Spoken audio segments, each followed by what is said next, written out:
What's up, everybody? Welcome back to The Vibe, presented by Lightspeed 10 Studios. I'm Nathan Hairston. And I'm Drew Thomas. Another day, another episode, Drew. It sure is. Welcome to episode 2. We have a wonderful guest today. His name is Weston Horn. He's not sitting right here right now. But it's going to be an awesome episode. Before we start, I want to thank everyone for your views and your love on the first episode with our new band, Strings Attached. That was a lot of fun. Yeah, got a lot of positive support. And one dislike. Whoever you are, I'll find you. I will find you. And I will do it. No. Yeah, it was a great experience, and we were very overwhelmed by the positive feedback and the support for the first episode. So hopefully that'll continue in the future. We've got some great people. I actually was approached over this past weekend by someone who was like, dude, please have me on the show. Awesome. And he does a lot of work here in town. He's really great. So hopefully we'll have him on a future episode. It was not Weston. It was not Weston Horn.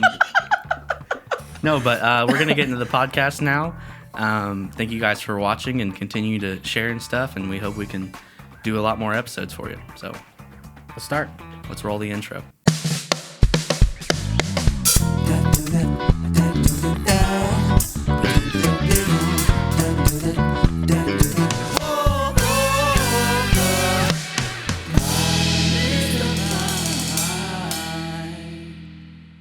Welcome back to The Vibe, presented by Lightspeed 10 Studios. There you go.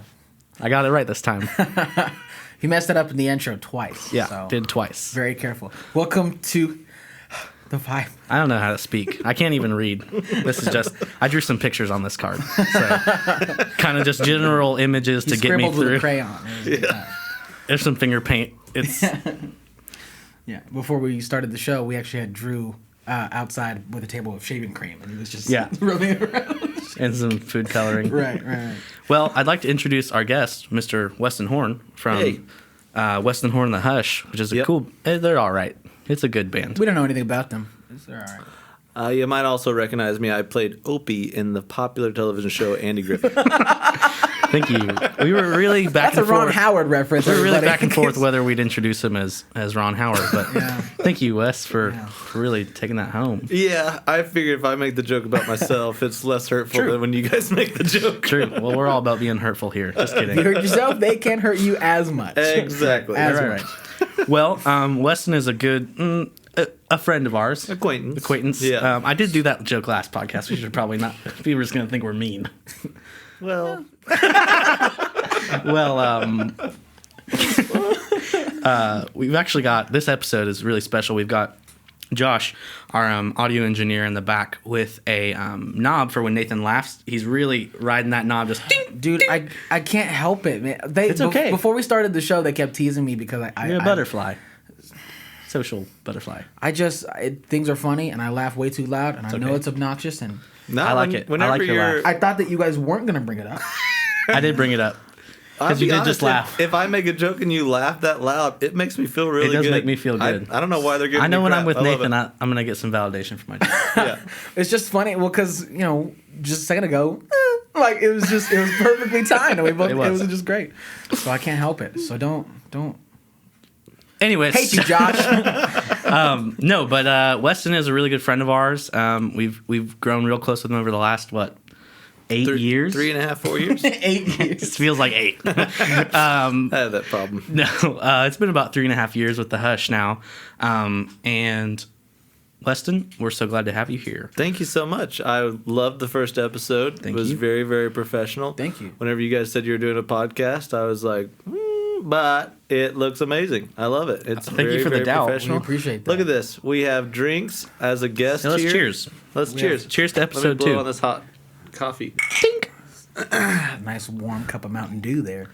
Well, now you've ruined Now the you've allure. ruined. Now they know I'm a child and not an adult. We'll fix it in post. We'll add steam on the cups. Great. No, but we're so glad to have you here. I've said that 3 times now. but Neat. I'm just really glad to That's- have you here. Oh my god. If you say it one more You're time. my best friend. So No, thank you so much. This is really, really cool, and I love that you guys are doing this for the Tulsa music industry and for hopefully the surrounding music industry from the state and everything, because there is a camaraderie that this state is starting to have with the music industry. Unreal. Because people like you guys are caring enough to put in time to help people out and get people noticed, and I think it's awesome. Pretty regularly, whether it's us doing gigs with other bands, whether it's The Hush and other people or whatever, or our own gigs, or just going to our friends' gigs. I think I speak for all three of us when I say that we're all constantly blown away by the fact that there are so many talented, incredible people here in town. Yeah. And just as we've said in the first podcast, just to shed some light on that, it would be amazing because there's so many talented people here. Yeah, definitely. So it's I do awesome. want to let the viewers know we are not just going through all the projects we're part of for the podcast. Just happened to be convenient for this. But let's talk about The Hush. What's the format? I mean, I'm just acting like I don't know. Okay. But what's the format? Explain the format of the band a little bit to us. For those who don't know. Yeah, so who hasn't heard of the Lots of people. All right. lots of people. My parents, your parents, All of our parents. all of our parents. So it's an 8-piece rock and roll band with a 4-piece horn section, and it's all original music, but it's got the vibe of the stuff that I grew up listening to, which is a little mixture of Huey Lewis and the News, like some Frank Sinatra, Dean Martin, but also like a little bit more harder rock stuff like Foo Fighters and stuff. Yeah. And so it's kind of I like to think a beautiful combination of all those things that kind of creates the sound that we have, which I think is starting to really be its own sound. I think Definitely. I've had some people come up to me recently and be like, I heard this band, they sound like The Hush, it's kind of cool. Sure. And so it's like it's cool that people kind of figured out what our sound is and Totally. they're comparing it to other things. So Yeah, and we've recorded 2 albums, which is, or you've recorded, I'm saying that in the wrong Well, you are in the perspective, band. but I was on them. But kind of explain that, like, before we get into too much detail. How are the albums different? Or do you consider them most the same? We've never really talked about this before, but yeah. because there definitely are some differences. The second album, we were on it, and we kind of had more of a say in the horns. Yeah. So I think it's important to know the way this all started with the albums, because whenever I started this band from the get-go, it was because I wanted to do something different than what everyone else was doing. Most people get a band together, they got their friends, they're playing some music, they write some stuff, or they play some covers, and then they go out and they like try to actually just start immediately playing shows. Right. And it's like before it's really 100% polished, before it's figured out, it's like let's just get it out there and see what happens. So with this, after doing some research, I realized that I didn't want anyone to know about us until it was a professional product, till we had an album to go on the shelf. So before we played a show, we went and recorded the album. We had spent a year writing and recording the songs. Just to have something concrete to go in with. Exactly. It's like, and so I wanted to hit the scene with people going, who are these guys? Where have they been? They sound like they've been playing forever. And so, yeah, the first album was a culmination of songs that I've written my whole life. Like, that I've been in several bands throughout my, musical career. And those songs are kind of like the best of each of those bands that I had, And so whenever we put that down on vinyl, it was a point of saying to them, like, well, this is the song. Now let's add a horn section into it, Totally. And so it was kind of, the horns in the first album were kind of an afterthought. Sure. It's something I'd always wanted to have, a band with a horn section, but it was kind of like the songs weren't written for that. Mm-hmm. The second album obviously was more of a family, combination of us all working on it together. And so I always kind of tell people that it's like I had more paints to paint with whenever we were writing the next album, because it was like now I wanted to make space for the horns and be like, the horns are actually going to be a focal point. Yeah. They're going to drive this part of the song, and so it was a lot more fun for me, the second album, than the first one, because it was a more of a point of getting to have more stuff to work with. So. Yeah. So before that, how did you get to that point? Because starting a band is a pretty bold move, I mean, like an original band, to be specific. And we know a little bit about that, but you've obviously known this longer than us. But I know you've mentioned that if you've been to a Weston Horn The Hush show or a Weston Horn show, you've heard about how he's homeschooled, and you've heard that. You definitely have. How he was homeschooled, I guess. But how did that kind of? I mean, I went to a huge public school, so did he. So it's like, how did that affect maybe your coming up? So I think the reason I say that so much is because I think so many musicians have a tendency to come off as really put together and like cocky and sometimes arrogant, and that's the last thing I ever want to do. I want people to feel like that at home. It's like, and so like being a little bit self-critical of myself on stage and talk about not having friends, being homeschooled, all that kind of lets people like let their guard down. And they're like, okay, this guy's just being honest. And because for me, the musical experience, the reason I started playing music wasn't necessarily to create the best music in the world. It was to create a space for people to be entertained and to let go of like their stress and their issues from their life. And so I started several projects when I was a kid, and I was just absolutely terrible, and I had a couple musicians that were pretty decent that kind of put me under their wing and let me come play guitar in their band. And then from there, it just kind of got to a point where I got hooked. I got hooked on the idea of being able to like make people have a time that they didn't expect, to come into a space and be able to, think that they're coming just to a show, but then you give them a little bit of, you give them some joy with some laughs, and, you kind of create an atmosphere of that. And so, but what I found is that about halfway through my musical career now, I got to a point where I felt like it wasn't going anywhere. I got to a point where I couldn't find the level of musicianship that I was looking for. And at the same time, I wasn't at a level of musicianship that was worth people writing home about, if I'm being honest. And so I got to a point where I just said, I'm done. I'm going to quit music. I said I wanted to record one album with actual real good musicians. And so what I did is I reached out to a friend who knew a lot of really good musicians in town. And I said, please get some studio guys to come in and play these songs. I want to have an album to, show the grandkids one day, and be done with it. And so in that studio process of recording these songs, a couple of these studio musicians who were killer players, a guy named Stephen Lee, who's one of the best guitar players ever, and then a bass player, Les Hodge, who still plays with my brother's band. And they were these killer musicians, and I showed them the songs, and I said, this is it, I'm done, I just want to record these and be done. And they both said, dude, these songs are great.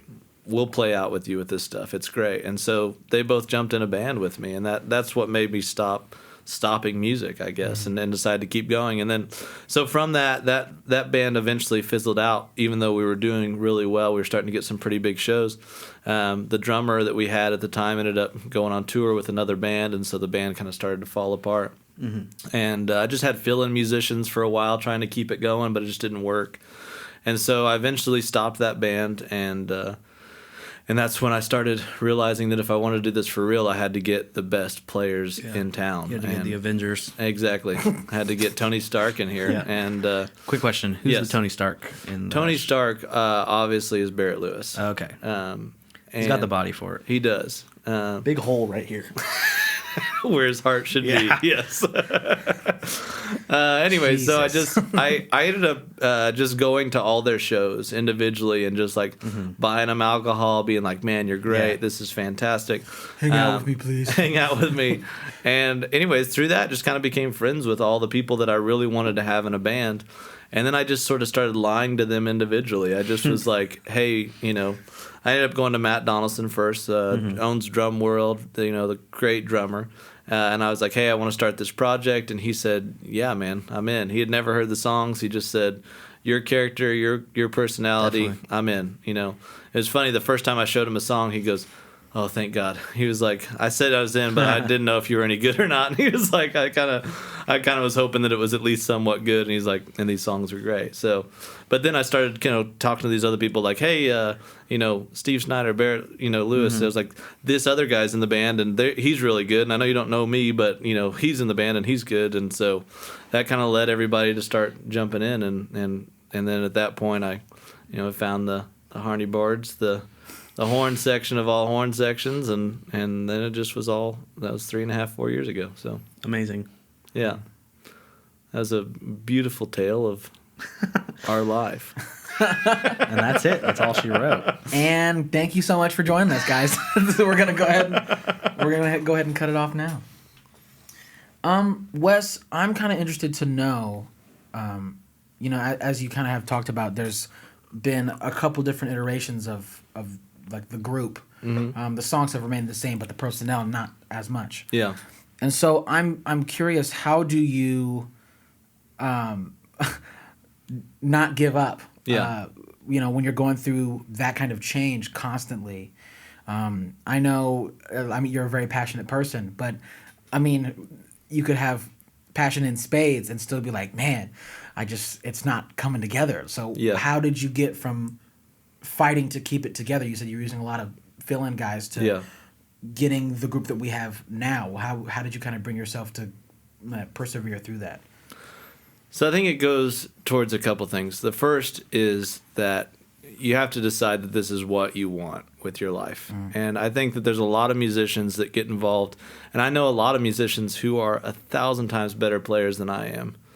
But at some point they decide, Drew, you son of a lovely mother and father.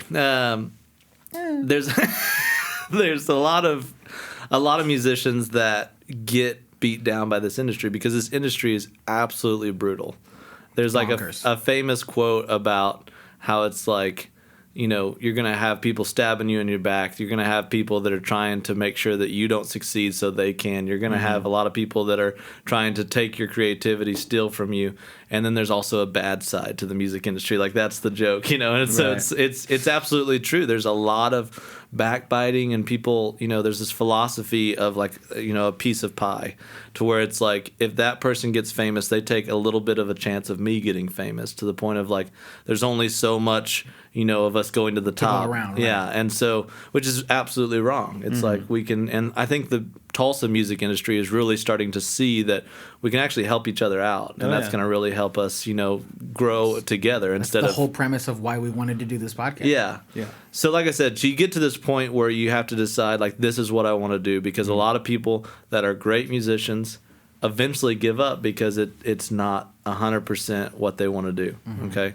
So if you decide that, which is a decision that I think comes from almost quitting 1,000 times, because I've been there. And it's like, so when you try to quit, you may even succeed for a month or two, and then you realize, like, I can't. Yeah. Like, this is who I am as a person. Like, being a musician, being an entertainer is what I want to be with my life. And so if I try to quit on that, I'm quitting on who I am. Yeah. And you can't do that. And so with that is the first thing. The second thing is trying to decide why you're playing music.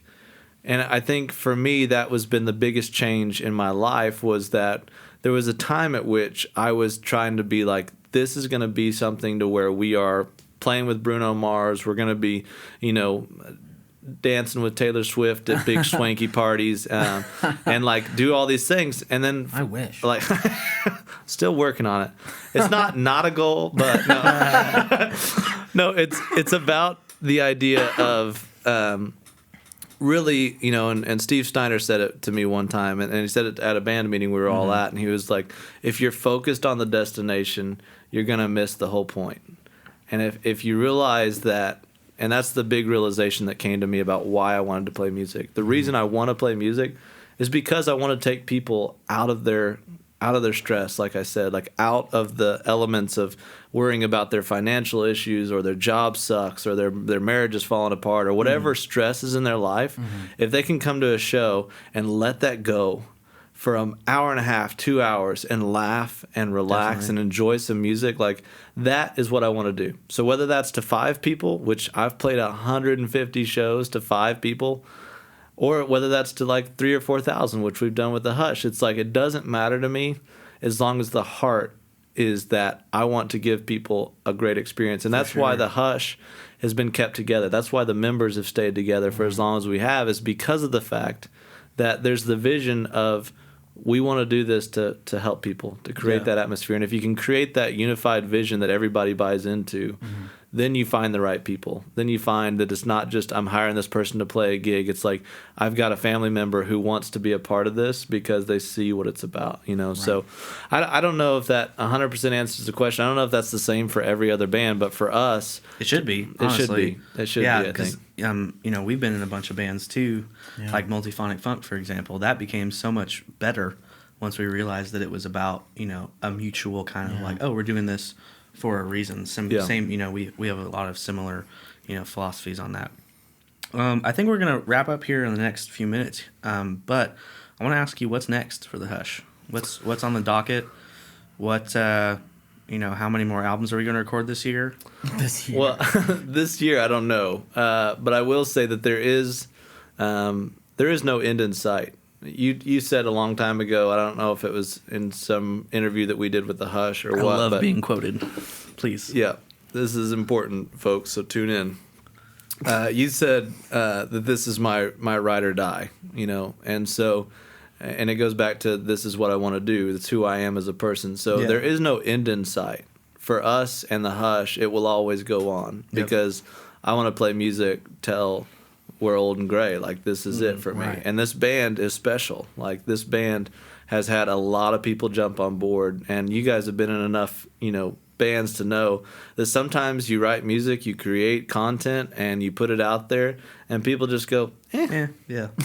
And it's like, That's cool. Holy crap. It's like I just put my heart on my sleeve, pouring this thing out, and people just don't respond. So then to flip that around and to put your heart on your sleeve and to have people go, this is cool. I want to be a part of this. And I mean, the Hush has got people that aren't in the band that are like in the band. It's like ride or die for them. They're in, and that only happens when you got something special. So this is special.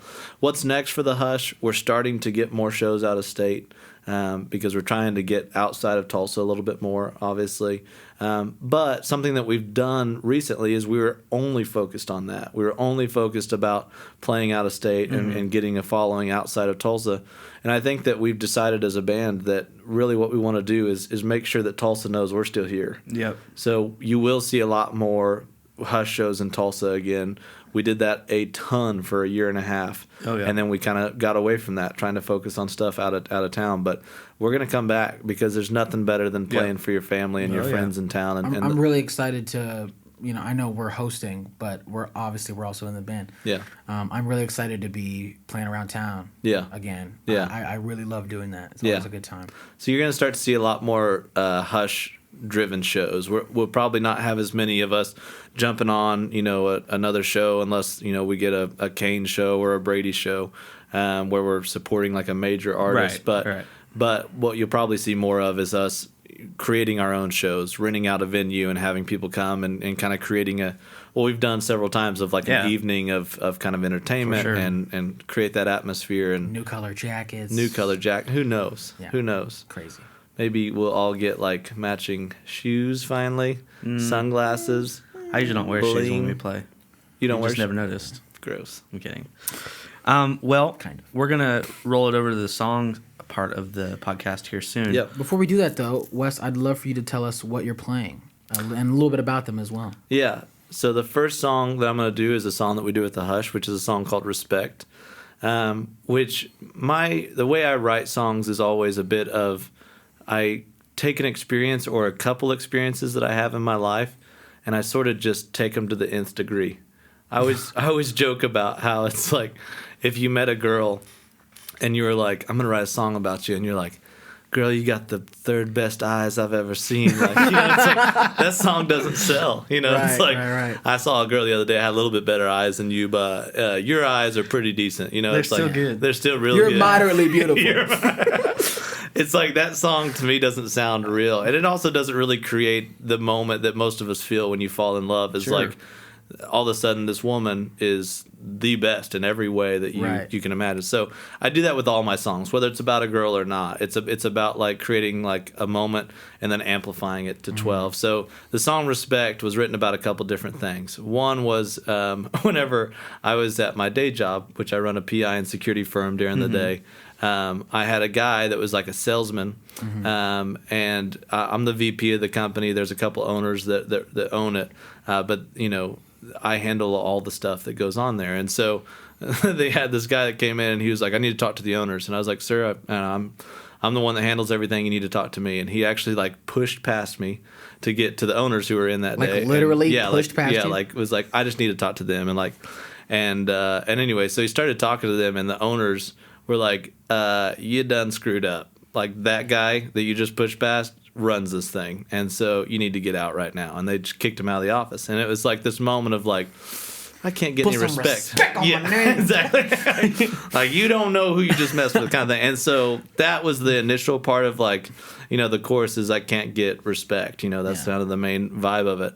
But then I a lot of times ties into like relationship stuff that I'm going through in the moment, and And a lot of that you run into in a relationship. You run into like you're not respecting what I'm adding to this relationship. You're not respecting what I bring or how much I love you or how much I care. And so I wrote that song with that kind of those a fusion two things. of all those. Okay. So whenever that guy pushed past you, did you instantly start singing this song to him? I did. It just came immediately. And you're like, hey.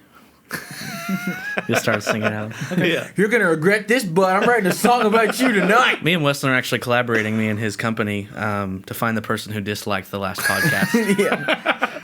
If you're watching, you better. Yeah. He's paid me in Mountain Dew, so I've got my best investigators on it.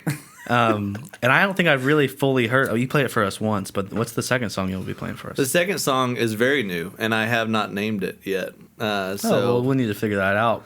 Well, I think maybe that's part of the fun of this podcast. Maybe other people that can comment on this podcast and make the name for it. Sure. You really want to give people that much freedom with your stuff? Well, I'm obviously going to choose what I like. So if someone creates something dumb, it's not getting chosen. So, but no, this song is one of the most like important songs to me that I've written because it was something about. It was kind of when I was going through my divorce a while back, and so it was a little bit about that, and a little bit about really the whole concept. Again, I kind of have a fusion whenever I write songs, so it was a little bit of that, and it was also about seeing a lot of hurt in this world, and as you go through situations that you kind of step back and you feel that in your life, you kind of start to be able to see it as you look around and other people and see that everyone's gone through stuff. Everyone, going through the part of being single again, and you realize, like, especially whenever you're 30, it's like everyone's got baggage. There is not an option. Right. Like, there's not a chance to find somebody that's not gone through some stuff. Yeah. And to see everyone's got hurt and everyone's got pain, and to kind of help people realize that love, as cliche as it is the answer to all that. Finding someone that you love and that can love you back, and so that's what this song's about. I really like that you have the fusion of two different things in a lot of the songs. That's really cool. I appreciate it. It's funny because whenever we did the first music video that we did, which was Just Can't Stop at Arnold's, it was actually... I loved that one. Oh, that was so much fun. He wasn't in that one. Yeah. That was what was it? It was BC, before Cook. Can we start using that as an official term? That was one BC. That was one BC. One BC. Yeah, and I was helping with the timeline and the storyline of that whole thing and mapping it out to the director. And he told me at that moment, he said, people these days are going to lose interest if you don't have at least two storylines going. Yeah. And I realized that that's 100% true. And so all the successful music videos you kind of see, there's like at least two arcs, two things that people are kind of watching as it goes through, and it's cutting back and forth. And so I've kind of unknowingly but somewhat knowingly put that into my writing as well, and realized that, like, people are complicated. The beautiful thing about music is that people take away from it what they want to take away. And so if you can kind of make it general enough that you can be like, that guy pushed past me at work too, or my person that I'm with isn't really respecting me in my relationship. Take a specific thing and then a generalized thing and equate the two. Exactly. Yeah, that's cool. Yeah, that's the idea. Awesome. I'm excited to hear those. Thanks, man. Well, cool. Awesome. Thank you guys so much for tuning in to this episode of The Vibe. Yeah. Presented by Lightspeed 10 Studios. Nailed it. I got it this time. I know. Proud of you, man. Thank you so much, Weston, for being on our show. We really appreciate it. Tune in next episode. We've got Killer Blues Trio on. Connor Culpepper will be on. And then episode 4, I think we've got Mr. Barrett Lewis on the show. And he'll be sharing some of his songs. So that'll be awesome. All of Weston's links, as well as the Hush stuff, will be in the description. You can check out the music videos. They're pretty baller, I would say. A lot of fun. I like it. Yeah. So let's go ahead and throw to our good friend Weston Horn. Roll it. This song's called Respect. Hope you love it. Hey there, hey there, hey there. Stay there, stay there, stay there. 'Cause I need you to stay right there for me. Baby, baby, baby. Save me, save me, save me. 'Cause I could use just a little of your help. 'Cause if you can't save me, baby, well, I sure as hell can't save myself.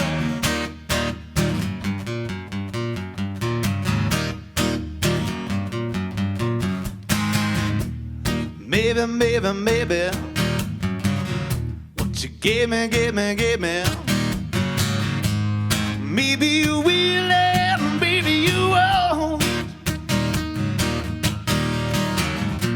'Cause if you have the time to make up your mind, girl, I'll be right here on the telephone. Baby, don't you let me go. 'Cause I promise to always hold on to you.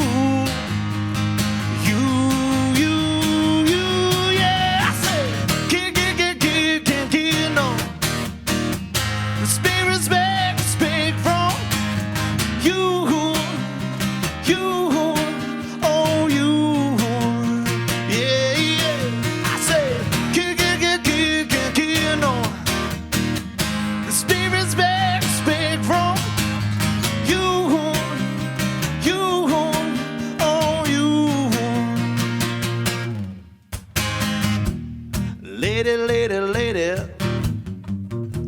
you're crazy, crazy, crazy. If you think I can make it out the world alone, I'm dying if you leave my side, girl.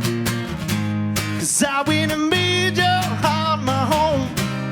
Baby, don't you let me go. It's a promise to always hold on to you.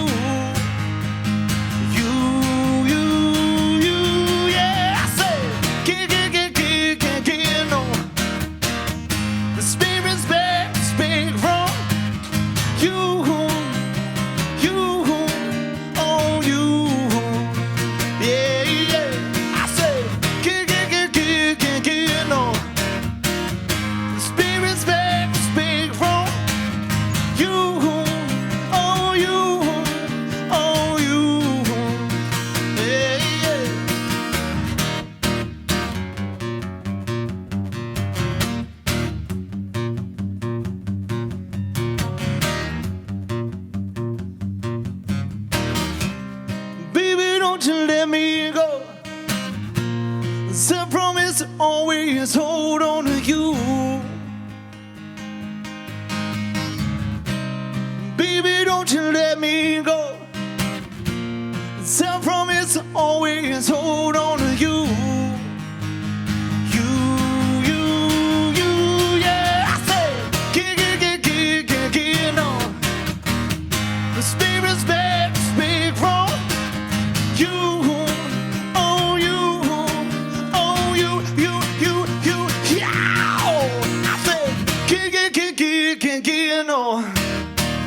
The spirit's back, speak from you. Oh, you. Oh, you. Yeah.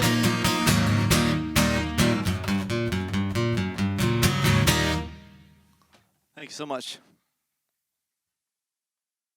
This song doesn't have a name yet. You can name it in the comments if you want. 'Cause that was a night, shining armor. I could have saved you if I wanted to. And in my heart, that's what I thought. So I fought and I fought for you. But I was young and I was stupid. I lost my faith in God and Cupid that night. And I don't know just what I'm doing. All I know is that there must be a light. 'Cause there's all these people all over the earth that are trying, dying to get out of their hurt, and they're looking for answers that you don't got. But I do, I'm gonna give them my heart, make them see and believe that with a little bit of love we can light up the dark. A little bit of love we can restart your heart.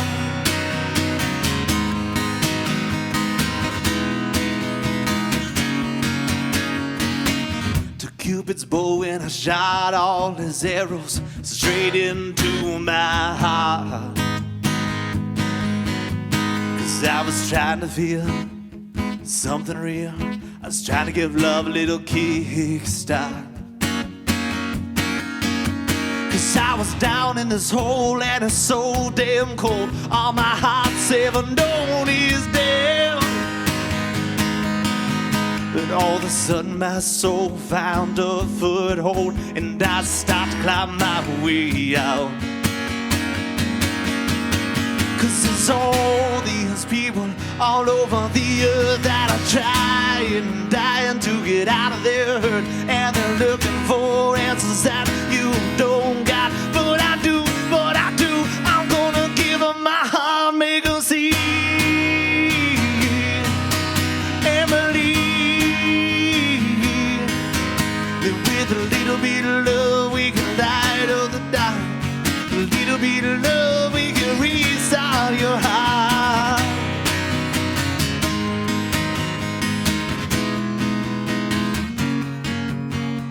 Start a fire, all it knows is how to burn. When the world was created, all to do was turn.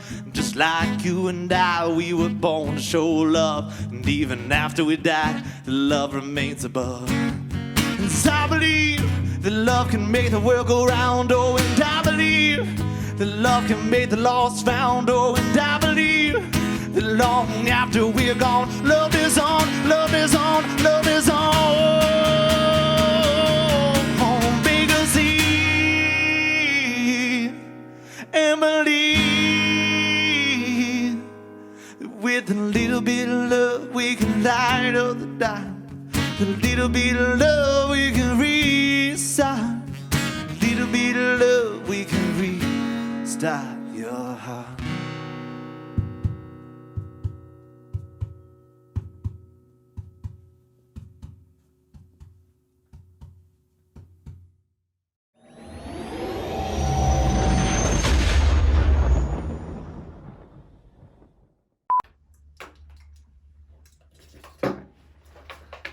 And look up in 3, 2, 1. Hello everyone, welcome back to The Vibe,